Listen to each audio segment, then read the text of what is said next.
Hey guys, I'm Mike Winchester. I'm here for the interview. And what are your names? I'm doing good. I'm Philip Ciccone. And I'm John Ciccone. Alright, so I'm basically going to be interviewing you about the home front and how you guys were involved. So, how old were you guys? I was 6. And I was 8. Okay. And what was it life like during the home front? There was basically a lot of stress, wasn't it? Well, basically, our parents had to volunteer and help the country out, and were given letters of assignments to do. For example, my father had unlimited gasoline, but he had to do work in return. And my mother had to do work in the sewing shops to sew uniforms for the soldiers, because we were given letters like A, B, C, D, and etc., etc.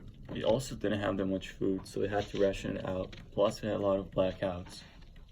Okay. And I'm sure there were a lot of safety measures during that time because, the government didn't want you guys to get bombed. The schools getting bombed, they didn't want that. So what were some of those safety measures you guys had?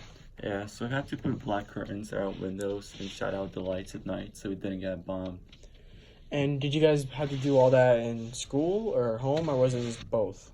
We had to do it in both places. Plus, our car was painted black. Our car lights were also covered, and we had to reduce driving as well. So you mentioned that both your parents were both involved in home front. Can you explain a little bit more on that? Well, it's not only that, our mother had to sew, uniforms for, military and, for the military and sewing shops, but, it's, on how, some, of my cousins, for example, had to, drive, kids, to school, in their car, because, school buses were being used as, utility vehicles for the military. Mm-hmm. And also, our father worked in a factory where he basically fixed engines. Mm-hmm. And that kind of brings on to your point, right? You had to work, and that's where you got the free gasoline, right? Unlimited gasoline. Yeah. Basically, it was due to a return of work. Okay. And obviously, you guys know during the war, a lot of propaganda going on.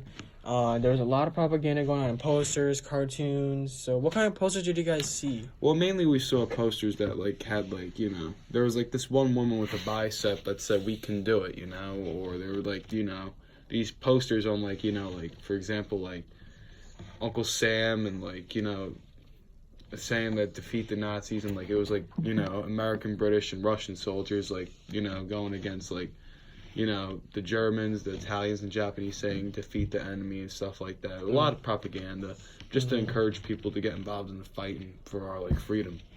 So basically, to add on to that, some of the reasons to these posters were to recruiting soldiers, financing the war efforts, uniting the people to help with war efforts, factory production of war materials, and the conserving of resources.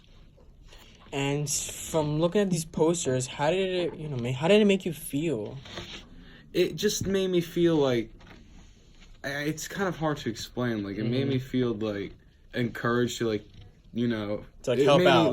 To help out, but also it was a symbol of hope that maybe that America could defeat the enemy. And there were other questions what if it's not true, and what if America's bad? And, kind of mixed thoughts. It's just mixed thoughts in a way. I was skeptic about all this stuff, but I still wanted to help out just in case.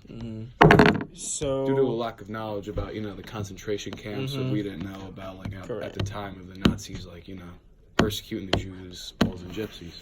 So yeah, basically the war ended, and did you guys feel like you helped out? You contributed to the war?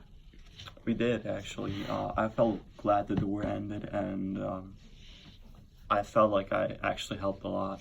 I felt like I was a part of the war. All right, so that concludes the interview. Thank you guys for allowing me to do this, and thank you for everything you guys did. All right, it's no problem. Have a good day, you. Mr. Winchester.